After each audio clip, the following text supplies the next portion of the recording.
You're not in business until you have run through your list of friends. They've referred you to their friends. Everybody said no. When you have to pick up the phone and call people that don't know you, that's when you're in business. And until you're doing that, you're kidding yourself. I'm going to tell you the three most important things you have to know to start your own solopreneur business. Number one, you got to call on people who can give you money. Number two, you got to sell something small first before you sell something big.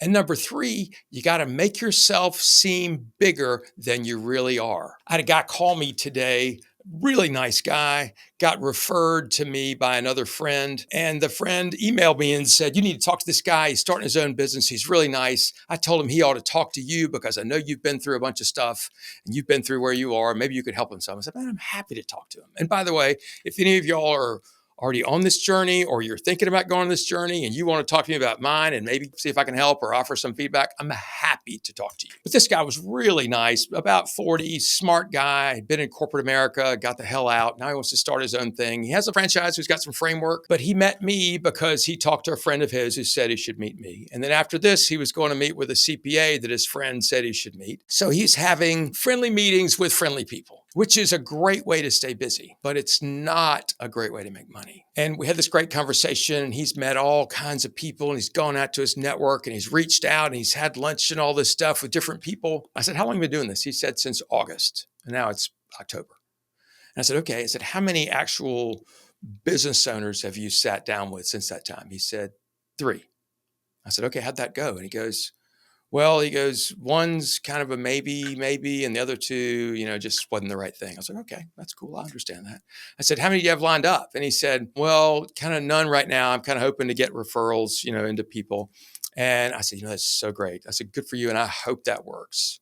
I said, "But the reality is you're not in business until you have run through your list of friends. They've referred you to their friends and everybody said no." I said, "That's when you're in business. When you have to pick up the phone and call people that don't know you and don't necessarily want to talk to you, but you've got to call them and set meetings with them." I said, "That's when you're in business. And until you're doing that, you're not doing anything. You're kidding yourself. And the longer you delay doing that, the longer it's going to be until you get paid, because your friends want to help you. They want to make introductions, but they'll introduce you to people who'll be happy to have lunch with you. Well, my guess is they'd be happy to have lunch with you when you're in corporate America. They'd be happy to have lunch with you if you're retired, but not necessarily because they know you well enough that they can refer you a piece of business. Number one, start calling on the people you don't know who can give you money. Start calling on people that can give you money, have meetings about them giving you money to do what you do. Until you do that, you're not in business and you're only kidding yourself. Next, sell something small first. So in my world, we have something called a monkey's fist, right? A monkey's fist is an old sailor's instrument. It's this thing, right? It's a knot tied around a piece of weight. Sailors would take a string and tie it to this and then tie the other end of the string to a big rope.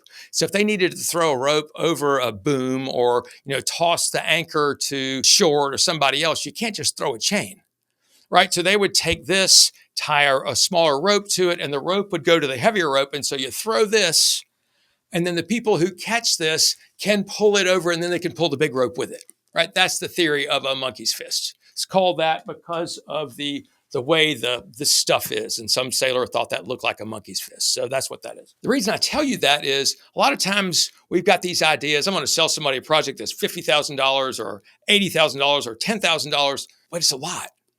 And I'm not talking about the money, but to somebody who doesn't know you, they have to have a way, I believe, make it easier for them to stick their toe in the water without you doing a bunch of free consulting. Because if somebody hasn't paid for something, they're not going to put any value in it. So I would suggest in your first meetings, have something that you say, "Why don't we figure out whether or not it makes sense for you to hire me to do X?" Just be open, be transparent. "Why don't we figure out if it makes sense for you to spend $1,000 for me to do an evaluation of your accounting system?" You do something much more than that, right? But what you're doing, right, is you're getting paid to do something you might have given away in the past. You've got to find people who are committed to fix a problem. So your first sales call is to see, are they $500, $1,000, $2,000 committed to fixing a problem that you perhaps discover in your sales call? Because if they say, "Yeah, this is nice, but it's really not that big of a deal," or, "Hey, yeah, this is really important, but I don't want to spend $1,000, you shouldn't spend any more time there. It's much easier. If somebody's written you a check the first time, what they're telling you is, I think you know more than me, and I trust you with the information you're giving. If 3 people give them something for free and they pay for the 4th, guess which one they're going to look at? The 4th. And chances are, if they've paid you, they're not going to be talking to anybody else. You can tell who is committed. You also knock out your competition. I mean, how many plumbers do you call? You call one, they say it's a $150 service charge to drive out there. Do you call 3 more? Hell no, you don't. You say, okay, let's do that. This is the same thing. Offer something of value. It becomes something of value because you charge for it. And maybe you say, well, everybody else does it for free. How can I charge? Free is the best thing to sell against. Because what do they know free is? Free is a sales pitch. If they paid money for it, you can say, look, I'm going to give you unbiased advice. What I may end up telling you is you don't need to change a thing, which is the truth, right? That does happen sometimes. So think about what's something small, a valuation, a summary, something, right, that you can sell that's a diagnostic, and it can't be free. It needs to be comparable. If you sell a $50,000 offer, if that's the big deal, you probably ought to be at least $2,500 or $5,000 for your initial thing. That's what it needs to be, some kind of evaluation, some kind of diagnostic.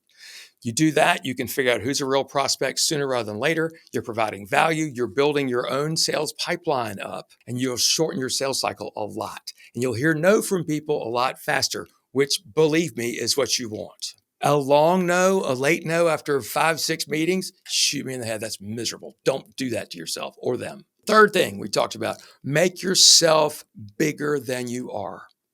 Here's what that means. You must put yourself out there. It means you must use social media. Pick your platform. I use LinkedIn. I like LinkedIn. It's the most boring social media platform. I'm not even sure it's social media. It's more of a professional media thing. And yeah, there's a lot of spam and crap on there. So what I recommend is you go out there and put your ideas out there in writing. Write your ideas in a compelling way. If you're not great at that, get somebody to help you with that.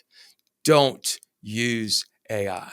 Don't use AI to write your shit. It has no soul. I don't care how good your program is or if it's better than you. I would rather you pay somebody else that you talk to and share your ideas and they can write a compelling piece than you put that shit in AI. It is soulless and people can tell it and it doesn't work. But I want people to see you everywhere they go. Maybe your main platform is LinkedIn.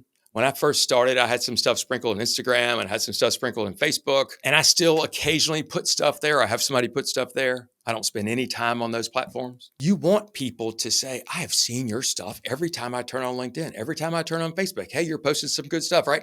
This just makes you seem bigger. It's one of these things, is a marketing old saw that says somebody needs to get 12 touches. You need to touch somebody 12 times, not physically, 12 times before they even know you exist, before they know your thing is even there. The people that will buy from you won't be your friends that think it's cute. It's going to be the other people that maybe are friends with your friends and your friend likes it and all of a sudden it shows up on their thing. And all of a sudden like, oh, who is this guy? Who is this person? What are they doing? But I talk to people and they're afraid to put themselves out there. I don't really want to do that. I'm not very comfortable doing this, that, and the other. That's fine.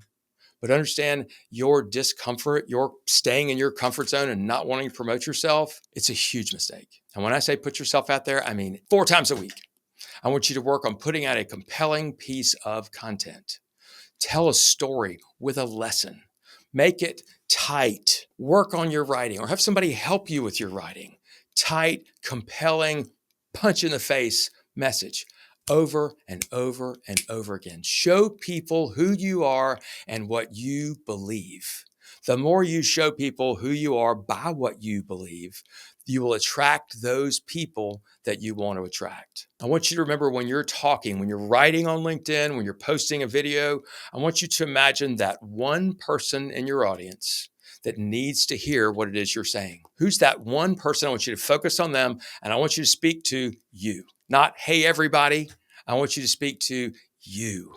You're having a problem with this, and this is what you need to do to fix it. Speak like that. Write like that. Write to that one person, and you'll find that audience out there. And the more often you do it, the more you'll click, the more you'll click, the more all of a sudden you'll build this following. And it doesn't happen overnight, and you won't notice it a lot of times.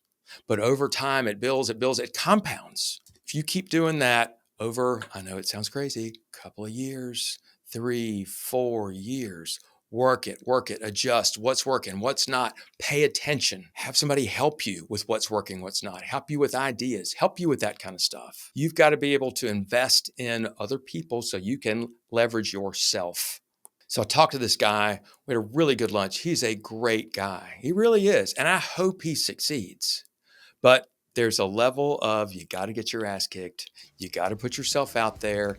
You've got to invest. You got to find something small you can sell. People aren't going to buy just because you're excited. They're going to buy because they have a problem and they trust you, maybe a little bit at first and then more later, to solve the problem. And until they've given you money, you got nothing.